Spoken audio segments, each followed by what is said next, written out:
د افغانستان پاکستان وروستۍ نښتې اسلامي امارت تل وایي چې دوی پر هیڅ چا باندې د برید یا پر هغوی باندې سره د جګړې تکل نه لري او نه غواړي چې پر چا باندې جګړه وکړي.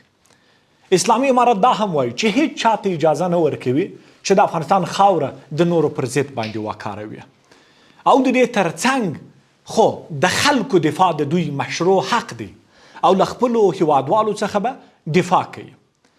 اسلامي امارت وایي که څوک افغانانو ته په چپه سترګه وګوري سترګې به یې راوباسي. دا په داسې حال کې ده چې په دې وروستیو کې له پاکستان سره جګړې زور اخیستی دی. د همدې او ګڼو نورو مسایلو لپاره د افغانستان اسلامي امارت د دفاع قدرمن وزیر ستر جنرال مولوي محمد یعقوب مجاهد را سره میلمه دی. مجاهد صاحب ستړی مه سې. کور آباد چې وخت دې راکړ. مجاهد صاحب کول راشو تاسو مذاکرات وکړل له پاکستان سره مو اوږده ځایونو ته ولاړلې خبرې مو وکړلې د دغې مذاکراتو راته ووایاستي ولې دا مذاکراتو نتیجه ورنه کړه؟ بسم الله الرحمن الرحیم. تر ټولو لومړی غواړم چې هغه هیوادوال زموږ ستاسې چې په دې د پاکستان د پوځي رژیم په دې بېرحمانه بمباریو کې شهیدان سوي د کورنیو غړي یې له لاسه ورکړي دي او زخمیان سوي دي. الله پاک دې شهیدانو شهادتونه قبول کړي. الله جل جلاله دې پسماندګانو ته صبر جمیل ورکړي او زخمیانو ته دې الله جل جلاله شفای کامله ورنصیب کړي. محمدي صاحب موږ چې کله د پاکستانیانو سره مذاکرات کول او هڅه او کوشش دا و چې ټولې ستونزې او مشکلات د مذاکراتو تفاهم او ډیالوګ له لارې حل شي. دې ته مو لومړیتوب ورکړی دی او ورکوو یې. مذاکرات مو د متحده عربي اماراتو په توسط باندې هم ډېر ځلونه کړي دي، کښېنستلي یو ورسره. وروسته چې تېر وار جګړه وسوله، تر جګړې وروسته بیا د قطر او ترکیې هیواد په منځګړیتوب باندې موږ ګڼ شمېر ناستې وکړلې او خبرې اترې مو وکړلې. متاسفانه چې کومې پایلې ته پکې ونه رسېدو او تر هغه وروسته بیا سعودي عربستان راوړاندې سو او د هغوی په توسط باندې مذاکرات روان سوله چې هغه مذاکرات لا روان و پای ته نه ورسېدلي چې دوی د بل وار دپاره بیا په جګړه باندې پیل وکړي. صحیح. په مذاکراتو کې داسې معلومېدل لکه دا خلک چې د افغانستان سره دغه جنګ چې اوس یې پیل کړی دی په لوی لاس رامنځته کول غواړي. پاکستاني لوري لخوا څخه هیڅ داسې یو هڅه نه کېدل چې موضوع ته یو د حل لاره پیدا شي. د بیلګې په توګه که ووایو چې مثلا موږ غوښتنه دا وه چې تاسو شکایت لري چې دلته ټي ټي پي د په افغانستان کې او یا اسلامي امارت ځای ورکړی دی یا یې ملاتړ کوي او هغه په پاکستان کې بریدونه کوي. نو راسئ چې دا ولیکو سره او دا د منځګړي هم ناست دي چې د افغانستان خاوره به د پاکستان په مقابل کې نه استعمالیږي، د هغه په ضرر به نه استعمالیږي او د پاکستان خاوره به د افغانستان په مقابل او په ضرر باندې نه استعمالیږي. دا به ولیکو موږ همدا یو دې ته. صحیح. ته به زما د حریم او زما د خاورې احترام کوي، زه ستا د حریم احترام کوم. او د تجارت په اړه کې مو خبره سره وکړله چې لارې دي همیشه تاسو دا بندرونه د فشار په توګه استعمال کړي دي چې کله مو پالیسي دې طرف ته ولاړه شي چې یو فشار وارد کړي فورا لارې بندوي او یا بیچاره مهاجرین دي د هغوی سره ظلمونه او وحشتونه کوي. نو دا د حل لار نه ده. موږ تاسې باید پر هغه اساسي ټکو باندې تمرکز وکړو او د لارو بندېدل چې دي دا باید د امنیت سره د سیاست سره د دې سره ونه تړو. دا د عامو ولسونو تجارانو دا دواړو هیوادونو د خلکو دپاره یو ضرورت دی. ستاسې هم ضرورت دی، زموږ هم ضرورت دی. دا لارې باید په دې شیانو پورې ونه تړل شي او د فشار په توګه استعمال نه شي او دا باید تجارت روان وي. موږ تاسې که په امنیتي او سیاسي برخه کې لږ پرمختګ درلودی که ډېر که حالات ترنګلي وه او که سم باید د خلکو پر مخ باندې لارې ونه تړل شي، د تجارت پر مخ باندې لارې ونه تړل شي. صحیح. نو دا شیان چې دي تاسو و دې شیانو ته باید متوجه سئ او په دې هکله باید تمرکز وکړي او خپله پالیسي داسې عیاره کړي. خو دوی به یوې خوا او بلې خوا ته بهانې څه ویل مثلا څه ویل؟ یو مثلا د ډیورنډ په هکله باندې چې دلته باید بارډرز ولیکل شي. ډیورنډ فرضي کرښې ته بالکل دلته باید سرحد ولیکل شي. موږ دا ورته ویل چې دا د افغانستان او پاکستان داسې یو مسله ده چې دا نه زه حل کولی سم د افغانستان اوسنی حکومت نه مخکې حکومتونو دا حل کړې ده.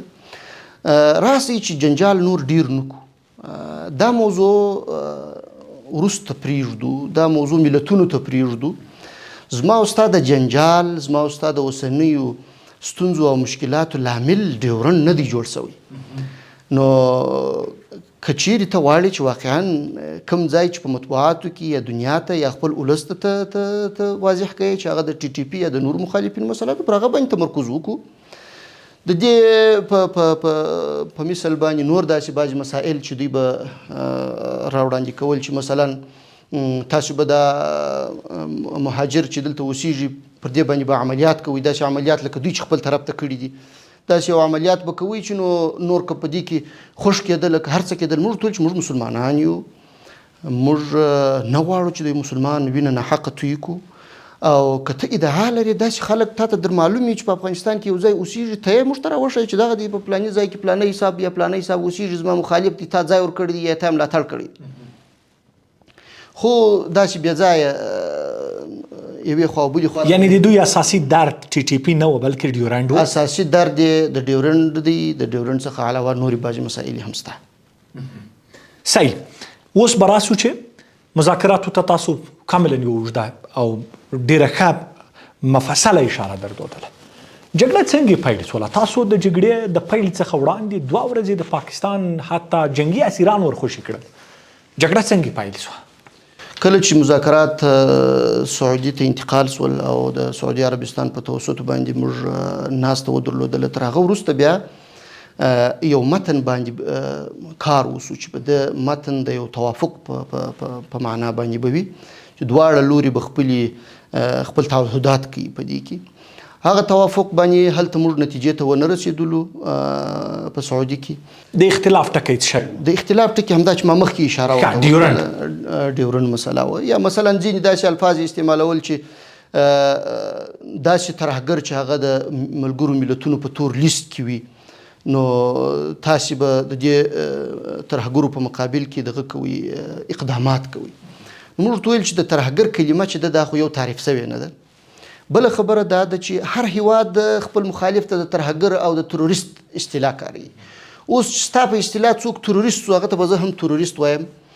تا چې یو څوک د وژلو اراده وکړه، هغه به زه هم وژنم. تا چې د یو چا په مقابل کې د جنگ پالیسي درلوده، زه به هم د هغه په مقابل کې د جنگ پالیسي لرم. دا خو معقوله لار نه ده. زه خپل ملي منافع لرم. البته ته که زما څخه کوم شکایت لرې، راس پر میز باندې هغه مسایل کښېږده چې هغه ته د حل لاره پیدا کړو. داسې مسایل به رامنځته کول چې اوس موږ مثلا د خپل ملت په مقابل کې ودرې، یا موږ مثلا د قبایلو په مقابل کې په داسې شکل باندې ودرې لکه دی چې څنګه ولاړ دی چې دا جګړه د پاکستان څخه را انتقال کړي و افغانستان ته. زه د دې مهاجرینو یا د قبایلي خلکو په مقابل کې داسې اقدامات ترسره کړم چې هغه پر ځای د دې چې اوس د پاکستان په مقابل کې جنګ کوي، هغه زما په مقابل کې وي. یعنې دوی غوښتل موږ ورته ویل چې دا زموږ سره کار نه لري. دا موضوع دا ستاسو داخلي موضوع ده. تاسو که ترهګر ورته وایاست هر چاته، تروریست ورته وایاست هر چاته، موږ د هغه سره کار نه لرو. موږ په لوی لاس خپل ځان ته دښمنان نسو ډېرولی. موږ د جګړې څخه راوتلي یو. موږ غواړو چې په سوله کې ژوند وکړو. موږ غواړو چې په امنیت کې ژوند وکړو. موږ غواړو چې کومې دښمنۍ چې په لویه سطحه یا په ټیټه سطحه باندې لرو هغه ختمې کړو او د افغانستان څخه نړۍ ته د امن یو پیغام ورسوو، پر ځای د دې چې موږ ځان ته نور دښمنان ایجاد کړو. صحیح. نو په همدې کې جګړه ونښتله.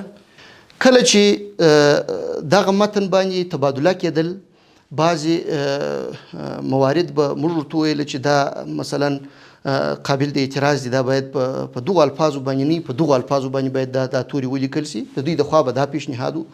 بالاخره سعودي هیئت ته موږ وویل چې یو بله ناسته باید وکړو او په هغه ناسته کې بیا پر اختلافي مسایلو باندې باید بحث وکړو.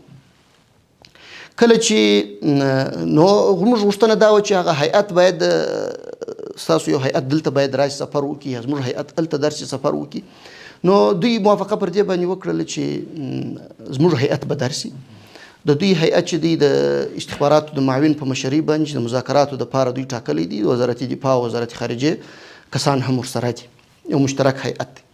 نو بیا دوی ویل چې موږ درځو، خو که تاسو روژه هم را روانه ده، د ښه نیت له مخې دغه 3 کسه بندیان چې په تیر جنګ کې د جګړې په مهال تاسو نیولي دي هغه تاسو موږ ته وسپارئ، د ښه نیت له مخې موږ به یې اسلام آباد ته وسپارو. موږ ورته وویل چې بیخي ستونزه نشته، راسئ، روژه مبارک هم را روانه ده او ستاسو په احترام هم موږ دا بندیان د ښه نیت له مخې تاسو ته سپارو. او دا کار مو وکړ. دا کار مو وکړ. دوی چې دلته راله کله دلته موږ ورته ویل چې بعضې مفصل شانې چې هغه لیکل کېږي، جزئیات لیکل کېږي په توافق نامه کې. نو په جزئیاتو کې په دغسې فضا کې لکه زموږ د دوی تر مابینځ چې جوړه ده، جنګ مو سره کړی دي، د تجارت لارې مو سره بندې دي، ډیپلوماسي مو صفر ته را رسېدلې ده. په دغسې حالاتو کې موږ دغسې مسایل چې هغه سیاسي مسایل دي، تجارتي مسایل دي، عمق ته ولاړ سو د مسایلو پر جزئیاتو باندې بحث کوو، پر ډیرو جزئیاتو باندې بحث کوو. نو دا په اوسنیو شرایطو کې مذاکرات اوږدوي. تاسې راسئ چې داسې وکړو چې مختصرو ټکو باندې توافق ته ورسېږو. زموږ له اړخه موږ اماده یو. د پاکستان د پوځي رژیم شکایت دی چې پاکستان کوم مخالفین چې دي هغه که ټي ټي پي ده که نور د دوی کوم مخالفین چې دوی یې یادوي دا د افغانستان خاوره د دوی په مقابل کې استعمالوي. راسئ دا تعهد وکړو. موږ بیا دا شکایت لرو چې داعشانو مراکز په پاکستان کې دي، موږ یې ثبوتونه لرو، هغه پاکستان کې اوسېږي، پاکستان کې تمویلیږي، پاکستان کې پلان ورکول کېږي، راستول کېږي او دلته په بعضو مواردو کې انفجارونه هم کړي.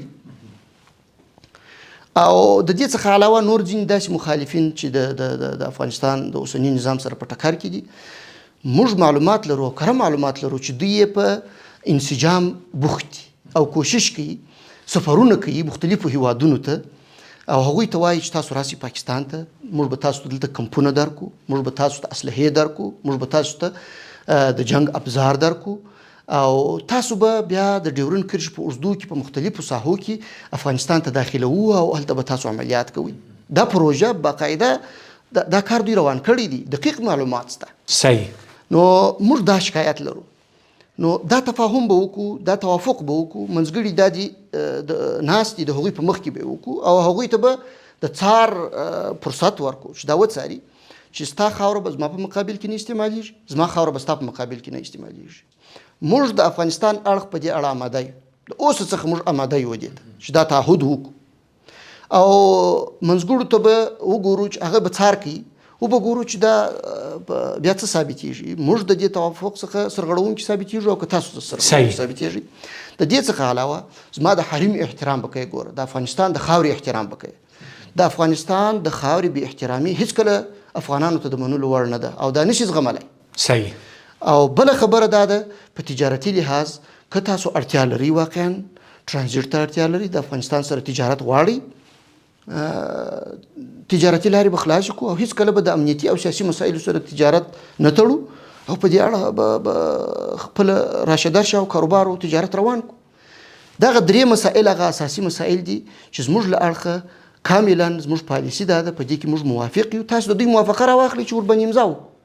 سعودیانو ته تاسو وویل؟ سعودیانو ته موږ وویل.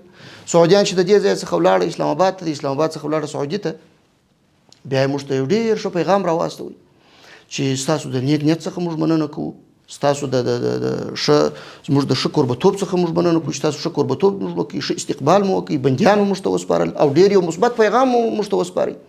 موږ په دې انتظار وو چې اوس به د پاکستان له اړخه په دې باره کې مثبت جواب راځي او موږ به یو توافق ته رسېږو او بیرته به حالات عادي کوو. خو پر ځای د دې چې دوی موږ ته یو مثبت جواب راواستوي، دوی جواب موږ ته په بمباریو راکوي، موږ ته په افغانستان پر خاوره په تجاوز راکوي، د ښځو، ماشومانو او ملکی خلکو په شهادت باندې موږ ته جواب راکړي چې بالاخره موږ مجبور سو دې ته چې موږ د خپل د خلکو دفاع باید وکړو، د خپل خاورې دفاع باید وکړو او دا پر موږ باندې فرض او لازمه ده او موږ مجبور یو چې موږ د خپل خاورې څخه دفاع کوو. کله چې موږ په خپل دفاعي اقدام چې البته موږ محدود سنجولی وو چې دا اقدام به موږ یوازې د دوی د دغو بریدونو او تجاوز په مقابل کې کوو، دا جواب چې ورکړل سو دوی جګړه اوږده کړه چې تر اوسه پورې دا د جګړه روانه ده. صحیح. اوس جګړه کوم خواته روانه ده؟ اوس جګړې کار هم په دوی پورې اړه لري ځکه موږ متجاوزین نه یو، موږ د دوی په خلاف کومې بدې ارادې نه لرو. موږ د پاکستان د ضعیف کولو، د پاکستان د تاسیساتو د خرابولو، د پاکستان د عوامو د شهادتونو یا هغوی ته د تاوان رسولو هیڅ تکل او اراده نه لرو. دوی دي چې افغانستان آرامې ته نه پرېږدي، دوی دي چې د افغانستان همیشه خپل قوت د افغانستان په ضعف کې لټولی دی. لہذا د جنگ اوږدول، د جنگ لنډول او د جنگ ختمول دا په دوی پورې اړه لري. موږ که تجاوز کیږي دفاع کوو، په دغسې یو حالت کې یرغل نه کوئ. یرغل نه کوو. که چیرې یرغل کیږي کیدای شي موږ هم بیا خپل پالیسي کې تغیر راولو. صحیح. تر اوسه پورې بیا هم د وساطت کومه غوښتنه د سعودیانو یا پاکستان یا متحده عربي اماراتو یا نورو پخوانیو منځګړو لخوا څخه سوې ده؟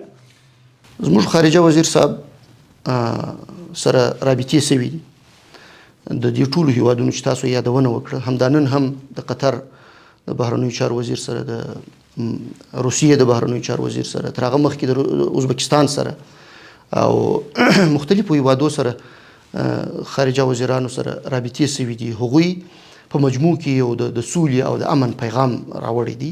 البته یو داسې جدي پیغام چې هغه د پاکستان له اړخه څخه موږ ته اطمینان راکړي چې پاکستان آماده دی او پاکستان غواړي چې دا مشکل د خبرو اترو له لارې حل کړي. داسې یو پیغام تر اوسه پورې یو جدي پیغام موږ ته نه دی رسېدلی. په راتلونکي که موږ ته ورسېږي موږ د خبرو اترو په هکله باندې کوم سوال او کوم اضافه ملاحظات نه. صحیح. یعنی د ډیپلوماسۍ دروازې د اسلامي امارات خلاصې دي؟ بالکل خلاصې دي. یعنی هر څوک که مراجعه وکړي تاسو لبیک ورته وایې؟ که مراجعه وشي موږ ته او په صداقت باندې وشي او واقعا د ستونزو حل یو څوک وغواړي، موږ د ستونزو حل غواړو. صحیح. اوس به بل اړخ ته راسو. د جګړې د میدان عیني واقعیت څه دی؟ د جګړې د میدان عیني واقعیت دا دی چې دوی په افغانستان باندې برید کړی دی. موږ په مقابل کې هغه پټنځایونه د خوارجو یا داعشانو چې په پاکستان کې هغه هم په نښه کړي دي او پر ډیورنډ کرښه پرتې د دوی مراکز چې دي دا هم په جواب کې په نښه کړي دي. د هغه څخه وروسته دوی په کابل باندې برید کړی دی، په کندهار باندې برید کړی دی، موږ هم په اسلام آباد برید کړی دی، هم په نورو ښارونو باندې بریدونه. یعنی هغه شعار معاملې که څوک کابل ته په چپه وګوري اسلام آباد ولئ؟ بالکل بالکل. زه اوس هم دا وایم که کابل نه امن کیږي اسلام آباد به نه امني، که کابل ویشتل کیږي اسلام آباد به ویشتل کیږي. دوی دا فکر نه کوي چې په کابل کې به موږ خلک شهیدانو، خلک به ویرو او د کابل امنیت به خرابو او دوی په اسلام آباد کې قرار ناشتي. همداسې به اسلام آباد هم په نښه کیږي لکه څنګه چې کابل په نښه کیږي. او بالکل صحیح. د جګړې د میدان اساسي پرمختګ مو څه شی ده؟ د جګړې په میدان کې چې موږ تر اوسه پورې کوم انتقامي بریدونه سوي دي یا د دوی د ظلم او د دوی د یرغل په مقابل کې، د دوی د وحشت په مقابل کې موږ کوم عملیات کړي دي، ستاسو سره به د وزارت دفاع د رسمي ادرسونو له لارې هم شریک شوي وي او مطبوعاتو به هم دغه کړي وي. موږ ډېر زیات پرمختګ لرو. د دوی ډېر زیات تاسیسات په نښه سوي دي، پر ډیورنډ کرښه پرتې پوستې او قرارګاهي په نښه سوي دي او په سلګونو مړي یې سوي دي، زخمیان یې سوي دي او که دا جنګ دوی تر هره وخته پورې اوږدوي همدا حالت به روان وي. مجاهد صاحب فکر کوئ چې د خپل مظلوم ولس چې تر بمباریو ړندو مرمیو لاندې په شهادت ورسېدل یا ماشومان پاتې سول، د یوې کورنۍ 11 غړي په شهادت ورسېدل، د هغوی غچ مو اخیستی؟ بالکل مو اخیستی. د دوی د یو کس په مقابل کې مو د دوی لسګونه فوزي خلک او نظامیان وژلي دي. د یو ملکی کس په مقابل کې مو په لسګونه نظامیان وژلي دي او بیا به هم د خپل ولس او د خپل خلکو د دفاع لپاره د شاه زلمیان ولاړي او ان شاء الله تعالی تر هر وخت چې د خپل خاوري او د خپل ولس څخه به دفاع کوي. بلې ویل کېږي جګړه پر امکاناتو باندې کېږي. د اسلامي امارات د قوت ټکی په څه شي کې ده؟ د اسلامي امارت د قوت ټکی دا دی چې هیڅ کله ناحقه جنگ د چا سره نه کوي او همیشه د بل د برید وروسته د انتقام په حالت کې اوسېدلی دي او په داسې حالت کې باور پر الله جل جلاله دی چې هغه به د مظلوم او د هغه چا چې پر هغه باندې تجاوز شوی دی د هغه ملګری وي او د هغه سره به نصرت کوي او موږ د الله جل جلاله نصرت په خپل سترګو لیدلی دي او ان شاء الله چې د الله جل جلاله په نصرت به موږ همیشه په بریالي موقف کې. بلې مجاهد صاحب که جګړه اوږده شي څومره چمتوالی لرئ؟ چمتوالی ان شاء الله تعالی د الله جل جلاله په نصرت اوس دا د تر هفتې ډیر وخت د جنگ کیږي. بلې که میاشتې ته جنگ اوږدوي چمتوالی لرو مکمل پالیسي جوړه ده. که کال ته جنگ اوږدوي چمتوالی لرو مکمل پالیسي جوړه ده. که لسو کالو ته جنگ اوږدوي 10 کاله هم جنگ ورسره کوو او هیڅ ویره نه لرو او هیڅ ډار نه لرو، هیڅ وارخطایي نه لرو، هیڅ ستړي کیږو نه او د خپلې خاورې په دفاع کې تاسو موږ کتلي یو چې موږ ډېر ډېر کلونه او په ډېر ضعیف حالت کې جنګېدلي. اوس الحمدلله موږ کولی سو چې هغه څه چې دی کوي زموږ په مقابل کې هغه زه د مقابل کې وکړم. نو هیڅ وارخطایي نه ده په کار. زه ملت ته هم اطمینان ورکوم چې تاسو هیڅ وارخطا کېږئ مه. ستاسو فوز، اردو او دا شاه زلمي چې دي دا به تر هره وخته پورې ښه په مېړانه ستاسو څخه دفاع کوي. صحیح. د جګړې د اوږدېدو لپاره د پاکستان له لوري د ټي ټي پي شتون معقول دلیل دی او یا له امریکا څخه پروژه اخیستې؟ د ټي ټي پي شتون ځکه معقول نه دی چې زه ورته وایم چې ته زما د خاورې څخه د دوی په فعالیت باندې شکایت لرې، زه آماده یم چې د خپلې خاورې څخه تا ته اطمینان درکړم. دی نه منې؟ یو لیکلی تعهد به وکړو، ته ما ته اطمینان راکړه، زه به تا ته اطمینان درکړم. وروسته به وګورو چې څه پېښېږي. صحیح. او بله خبره دا ده چې د ټي ټي پي مسله اول سر چې د 4 کاله مخکې د مذاکراتو د لارې موږ حل کول. د دوی او د ټي ټي پي په منځ کې موږ مذاکرات وکړل، منځګړیتوب مو وکړ. 80% مسایل د دوی تر مابینځ حل وه، 20% مسایل پاته وه.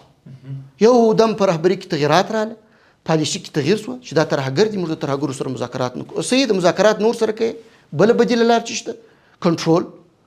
موږ ورته وویل چې په کنټرول کې یې زموږ د واسه څه کېږي، زموږ سره کوم امکانات دي یا مثلا زموږ د خاورې څخه کوم مشکلات ته متوجه دي، په هغه کې زه هرې همکاري ته آماده یم، هره همکاري کوم، خو باید د تعقل څخه تاسو کار واخلئ.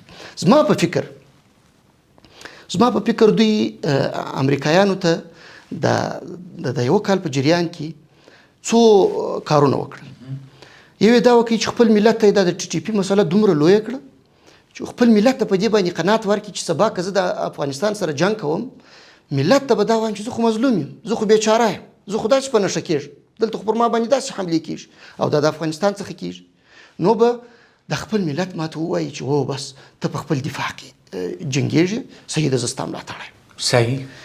بل کار یې دا وکړي چې په مختلفو هیوادونو وګرځېدل، هغوی ته یې وویل چې افغانستان چې دی، د افغانستان موجوده نظام یا حکومت چې دی د ترهګرو ملاتړی دی، د ټي ټي پي او نور مخالفین موږ ته ساتي او زموږ په مقابل کې جنګي. او امریکایانو ته وویل چې تاسو همیشه دا وایاست چې په افغانستان کې زموږ تجهیزات پاته سوي دي، زموږ اسلحې پاته سوي دي، زموږ وسایل پاته سوي دي. موږ کولی شو چې هغه وسایل له منځه یوسو. تاسو دا پروژه موږ ته راکړئ، یو څه ډالر راکړئ چې همیشه د خپل معمول مطابق دا کار کړی دي، څه ډالر راکړئ، څه امتیازات راکړئ، نو موږ به دا کار درته وکړو. نو حال دا چې هیڅ کله هم په دې پروژه کې دوی کامیابه کېدلی نه شي. یعنې دا منئ چې پاکستان له امریکا پروژه اخیستې؟ امکان لري.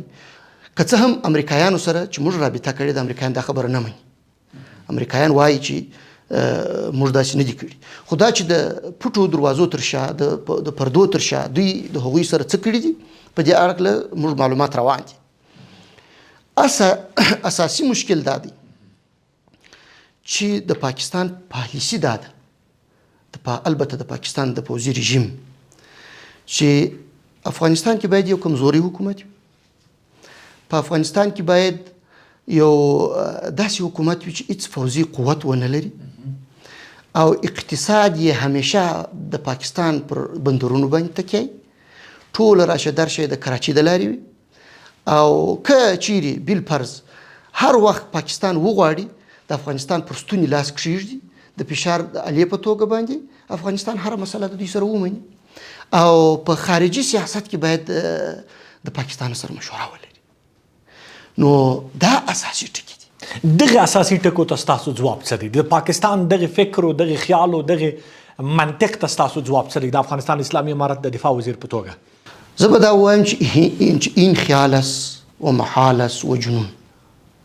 د افغانانو په حق دا فکر کول چې دوی به خپله خارجه پالیسي ستا په لاس کې درکوي د افغانانو په حق دا فکر کول چې دوی به هیڅ ځواک نه جوړوي او همیشه به د یو ضعیف حکومت دلته قائم وي چې سړکونه به یې خراب وي نورې پرمختیایي پروژې به نه لري همیشه به خواست و نورو ته د خواست لاس نیولی همیشه به پاکستان ته محتاج هر مریض به و پاکستان ته روان وي هلته به تداوي کیږي نو موجوده نظام چې دی هغه لاس په کار سوی دی هغه هم سیاست خپلواک دی او هغه هم د افغانستان د بیا رغونې دپاره داسې کوټلي ګامونه اخیستي دي چې دوی یې حیران کړي دي هغه د پاکستان څخه علاوه خپل تجارت ته ګوري خپل ځان ته لارې پیدا کړي دي چې څو میاشتې کېږي د پاکستان لار بنده ده الحمدلله هیڅ منفي تاثیر نه لري پر افغانستان باندې دا هغه شی دی چې پاکستان یې په لړزان کړی دی دا هغه شی دی چې دی یو جنگ ته مجبور کړی دی او دی دا نه زغمي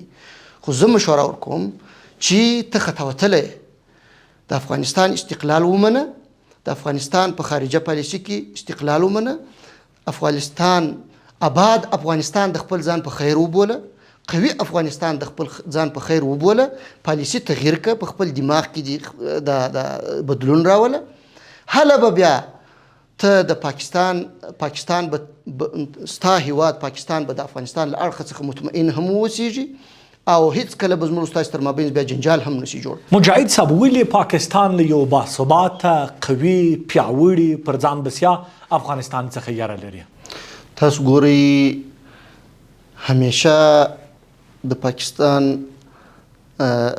خپلې ګټې د افغانستان په بربادۍ کې ځکه لټولې دي کله چې روسانو پر افغانستان یرغل وکړي هغه اسلحې چې د نه درلودې هغه یې ترلاسه کړلې او د مهاجرینو پر سر باندې په هغه پیمانه پیسې او امکانات ترلاسه کړل چې سلمه حصه هم دوی په مهاجرینو باندې نه د مصرف کړي او دا افغانستان د دوی دپاره یوه لنګه غوا سوه د هرې خوا څخه مرستې او کومکونه افغانستان ته راتله د پاکستان د لارې او پاکستان ورڅخه خپله استفاده کول کله چې جهاد کامیاب سو په هغه وخت کې هم ډېره هڅه یې د دې وکړه چې په افغانستان کې یو قوي نظام جوړ نشي چې بریالي سول تنظیمونه یې خپل په مابین کې سره وجنګول او په دې کې ډېر لوی کار یې وکړي خپل په مابین کې یو د بل ترمنځ رقابتونه ایجاد کړل یو د بل تر مابین مشکلات ایجاد کړل سبب د دوی ترمنځ د مشکلاتو د پاکستان هغه پالیسي وه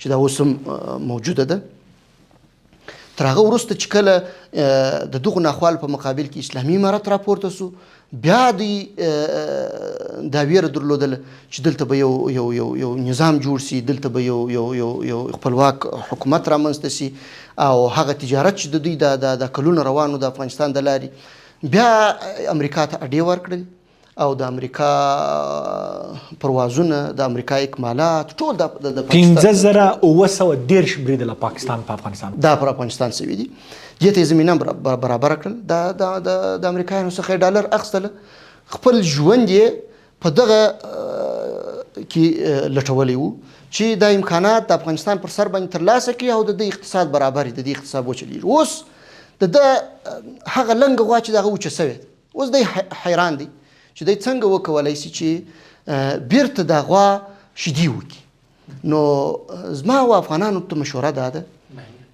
چې خپل وحدت وساتي اتفاق وساتي د افغانستان په ناامن کولو کې که یو شمېر په کمه اندازه افغانان لاس ولري د هغوی لاس باید ونیسي او هر دشمن ته باید یو موټی سي او موقع باید هیڅکله ور نه کړي چې یو دشمن زموږ په منځ کې ځای پیدا کړي او د نورو د موخو دپاره وجنګېږي او بیا هغه د افغانستان ازلي دشمنان چې دي هغه خپلو موخو ته ورسوي او زه باور لرم انشاءالله چې افغانانو دا درک پیدا کړی دی او د هر دشمن په مقابل کې خصوصا د پاکستان د اوسني یرغل په مقابل کې په کاملا سره یو موټی دي او دا ملاتړ چې زه د دوی وینم دا هرکلی چې زه د دوی وینم زه ډېره زیاته مننه ورڅخه کوم چې د دوی د خپل فوز او د خپل اردو تر شا او د خپل حکومت تر شا ولاړ دي او په کامله معنا یې ملاتړ اعلان کړی دی. حتی موږ ډیر زیات تنګ د دې څخه یو چې څنګه د خلک راوګرځو د جنگ د میدان څخه کوشش دا مختلف حالونه کیږي چې موږ په سوونو کسان په زرګونو کسان دې ته آماده یو چې موږ تاسو سره په لیک یو ځای وجنګیږو خو موږ ورته ویلي چې ستاسو فوز او ستاسو اردو چې د الحمدلله دې جوګه ده کولی سي چې ستاسو څخه دفاع وکړي تاسو خپل آرام ژوند وکړي خپل زندګۍ ته ادامه ورکړي انشاءالله چې د دې به ضرورت نه پیدا کیږي که خدای نه کرده چیرې ضرورت پیدا شي موږ پر تاسو باندې غږ کوو او د وطن په دفاع کې به په ګډه یو بل ته لاس ورکړو. د خلکو یووالي تاسو یادونه وکړله حتی په ټولنیزو پاڼو کې د تیر حکومت د کمانډو ځواکونو هم تاسو ته د آمادګي خبره وکړله. فکر کوي چې دا وحدت اوس د پاکستان پر وړاندې باندې پیدا سوی دی چې ولس یو سوی دی؟ کاملا وحدت رامنځته سوی دی. د پاکستان جنگ به صحیح د موږ ته تاوانونه رسولي خلک به شهیدان سوي خو لویه ګټه چې افغانانو ته یوه وکړله هغه دا ده چې ټول افغانان یې سره متحد کړه او ټول افغانان په دې فکر سول چې واقعا کوم څوک چې تر اوسه پورې هم پاکستان ښه نه پیژندي هغوی هم وپیژندي او دا یې درک کړله چې د دوی په مقابل کې باید موږ یو موټی پاته سو او دا یو لویه لاسته راوړنه ده. صحیح. مجاهد صاحب په پاکستان کې دا اوس درانه علما دي ډېر لوی علما دي شریف ولس دي او د دې ترڅنګ سیاسي ګوندونه دي. دغه خلکو ته ستا پیغام څه دی په اوسني وضعیت کې چې موږ افغانان د پاکستان د پوځي رژیم سره د جګړې پر مهال باندې یو؟ زما په اوسنیو شرایطو کې هم چې موږ په جنگ کې دا یو ښکیل یو جنگ روان دی د پاکستان علما کرامو درانه ولس او سیاسیونو ته پیغام دا دی چې د افغانستان حکومت د افغانستان اوسنی نظام د افغانستان ولس جنگ نه غواړي او ستاسو سره دښمني نه غواړي او ټول مشکلات او ټول ستونزې د خبرو اترو او مذاکراتو د لارې حل کول غواړي. تاسو یوه مهرباني وکړئ چې د خپل پوځي رژیم دې ته قانع کړئ چې د یو ولس سره جنگ د یو ملت سره جنگ دا د دوی په ګټه نه دی دا د دوی په تاوان دی او هیڅکله به هم دوی کومه لاسته راوړنه ونه لري. تاسو باید دا ونه انګیرئ چې دا جنگ چې اوس ستاسو د فوج سره یا ستاسو د پوځي رژیم سره زموږ شروع دی دا جنگ زموږ ستاسو په مقابل کې دی. موږ اوس هم لکه څنګه چې موږ مخکې تاسو ته احترام درلودی اوس هم همغسې احترام درته لرو. تاسو ولس او علما کرامو د روسانو په مقابل کې د جهاد او بیا د امریکایانو په مقابل کې د جهاد ملاتړ کړی دی او مهاجرینو ته مو ځای ورکړی دی او کوربتوب مو کړی دی. موږ ستاسو د ټولو ښېګڼو تشکري کوو خو غوښتنه مو دا ده چې داسې چاته اجازه مو ورکوئ چې هغه دا دوه ملتونه یو د بل سره په جنګ کې ښکیل کړي په شخړو کې یې ښکیل کړي تر منځ یې دښمني ایجاد کړي. کوم تبلیغات او کوم څه چې تاسو ته ستاسو د فوز د خوا ورول کېږي دا په سل کې 15% هم حقیقت نه لري او موږ ستاسو همیشه خیرخواهي غوښتې ده او خیرخواهي غواړو او هیڅکله هم د دښمنۍ ملاتړي نه یو او هیڅکله هم ستاسو سره دښمني نه غواړو. صحیح. یو سوال که داسې وپوښتم د افغانستان د دفاع وزیر په توګه باندې په ځانګړي ډول باندې تاسو د پاکستان سره جګړه غواړي، نه د مسؤلیت په چوکاټ کې بلکې د یو شخص په توګه باندې؟ زما په فکر باندې هیڅ یو افغان د پاکستان سره نه د هیڅ یو هیواد سره جنگ نه غواړي. حتی تاسو؟ زه هم جنگ نه غواړم، نه د جنگ پلوی یم او نه مې هم جنگ شروع کړی دی. جنگ را باندې تپل سوی دی. که تجاوز کیږي، جنگ کیږي، څوک په لوی لاس زموږ جنگ تشکیل کول، په جنگ کې راګیر کول وغواړي، دا د خپل ځان څخه دفاع کول خپل حق ګڼو او په دې کې بیا موږ ښه تجربه هم لرو ان شاء الله چې دوی ته به ثابته شي. که دوی ته تر اوسه نه ثابته شوې، آینده دا دوی به وګوري چې دوی د دې جنګ څخه څه ترلاسه کړي او دوی ته به کومه ګټه لاسته ورسي. صحیح. مجاهد صاحب، وروستی پیغام دې څه دی افغانانو ته په کور دننه، نړۍ ته، هغه کسان چې وساطت یې کاوه او پاکستان ته؟ خپل ملت ته پیغام دا دی چې موږ یا موجوده حکومت او نظام د جنگ غوښتونکی نه دی او نه دومره سره ټنبه دی چې دوی په لوی لاس و افغانستان ته جنگ راوړي. د مذاکراتو د لارې مو مختلف کوششونه کړي دي، هڅې مو کړي دي. دا چې یو څوک سر نه در سره خلاصوي، دا چې یو څوک په لوی لاس غواړي چې تا جنگ ته راشکیل کړي، دا چې یو څوک د یو بهانې په شکل یو څه استعمالوي، یو خبره کوي، بهانه لټوي، خو په حقیقت کې ستا قوت، ستا خوشحالي، ستا پرمختګ دا نه دی خوښ، نو د دې کسانو په مقابل کې بیا موږ جنگ ته آماده یو او خپل په دفاع کې یو نه ستړي کېدونکی جنگ کولی شو. تاسو یا ملت ته مو پیغام دا دی چې تاسو خپل ژوند وکړئ، آرام اوسیږئ، هیڅ تشویش مه کوئ. صحیح. او هغه هیوادونه چې د منځګړیتوب تر هیوادونو مخکې دا اوس تاسو پوځونه، دا اوس تاسو د خبرې مطابق افغان شاه زلمي په فرضي کرښه باندې ټوله شپه سهاروي، هغوی ته د پیغام څه دی د افغانستان د دفاع وزیر په توګه باندې؟